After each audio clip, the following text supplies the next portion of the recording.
Bonjour tout le monde, bienvenue à cette semaine en 7 minutes. Aujourd'hui, on a une émission toute spéciale. On est à l'école Louis-Joseph Papineau. On est avec notre musicien Bertrand Lauzon qui revient cette fois-ci. Bertrand qui a été élu comme l'une des étoiles du métro et qui fait partie d'un regroupement de musiciens. Donc Bertrand, bienvenue à toi.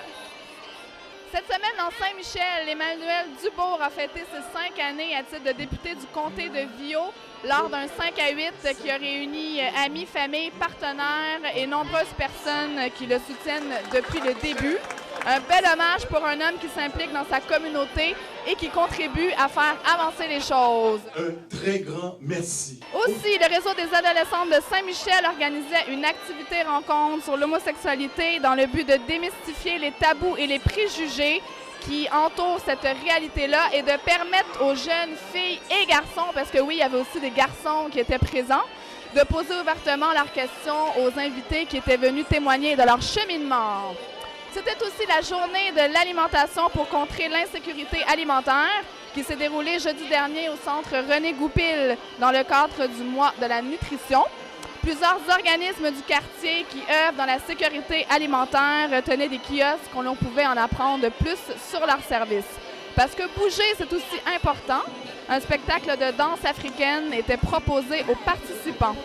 Et les nouvelles de la semaine se terminent avec l'exposition familiale des artistes céramistes ukrainiens Alexandra Kulinenko et Fedir Kurchi qui proposent aux invités de voyager dans la culture antique ukrainienne à travers la céramique artistique moderne. Donc n'oubliez pas que vous pouvez retrouver tous les articles en détail sur notre site web au www.journaldesaintmichel.com. Alors, cette semaine, on a publié un article dans notre journal sur Che Guevara Saint-Jean, qui est avec nous aujourd'hui, qui est âgé de 18 ans, qui étudie à l'école Louis-Joseph Papineau et qui a été tout récemment choisi pour jouer dans la célèbre série 30 vies à Radio-Canada. Che, tu m'as dit l'autre fois, quand on s'est rencontrés, qu'on te surnomme le leader positif de l'école. Raconte-moi ça. Ben, c'est arrivé qu'un jour, je suis allé à la boxe, puis là, tout d'abord, ça a commencé avec Evans. Là, il me disait, je sais pas, toi, t'as l'air d'un gars spécial, t'es vraiment, t'as une conscience beaucoup plus élevée que les autres. Puis aussi, à comparer aux autres jeunes, genre, de l'école, qui pensent comme négativement, toi, t'es plus du genre à réfléchir avant d'agir. Puis à cause de ça, ça te donne comme, ça t'amène quelque part où ce que les autres élèves ne sont pas. Comme quoi, la leçon du jour pourrait être la suivante. Quand on laisse parler les jeunes, ils en ont des choses inspirantes et intéressantes à dire.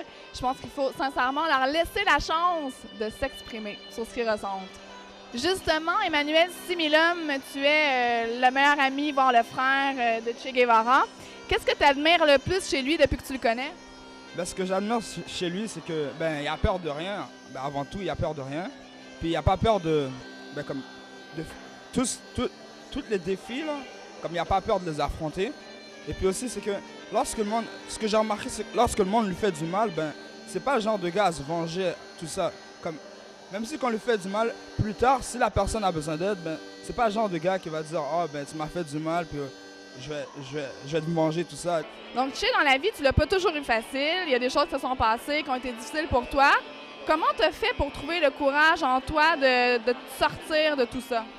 Ben, faut dire que j'ai eu un background très difficile. Puis, à cause de ça, d'après moi, ça m'a juste donné un boost. Genre,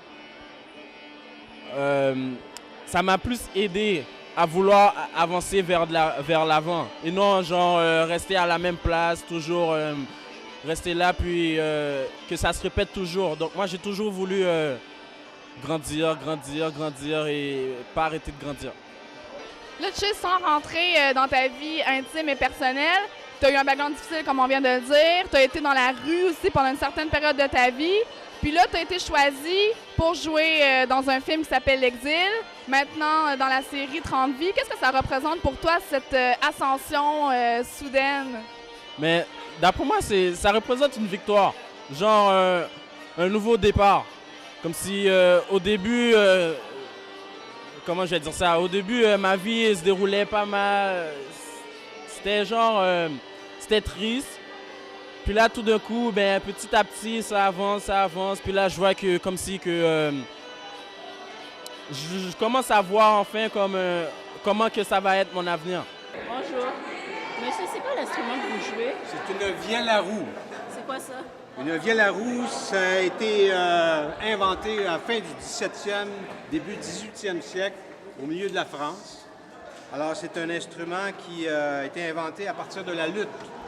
On voit ici le clavier, et ce sont des cordes frottées par une roue. Et le clavier touche les cordes, comme ça fait le même effet que lorsqu'on joue l'archet sur un violon. Alors, l'instrument vielle à roue a été très populaire dans la cour de Louis XIV, mais lors de l'arrivée de Mozart, Mozart a fait débarquer la vielle à roue de la cour. C'est devenu un instrument pour les gueux, les mendiants, les gens de la rue. Ok, c'est tout. C'est tout? Oui. C'est ici que se termine notre émission pour cette semaine avec, comme d'habitude, une petite citation. Mais aujourd'hui, j'en ai choisi deux pour vous parce que je les trouvais vraiment belles et inspirantes. La première de Rebecca Wells qui disait « L'attitude de non pas les circonstances extérieures détermine le bonheur » et une dernière de Léonard de Vinci qui disait que tout obstacle renforce la détermination. Celui qui s'est fixé un but n'en change pas. Merci beaucoup d'avoir été présent. Merci à Che Guevara, merci à Emmanuel et bonne semaine à tous.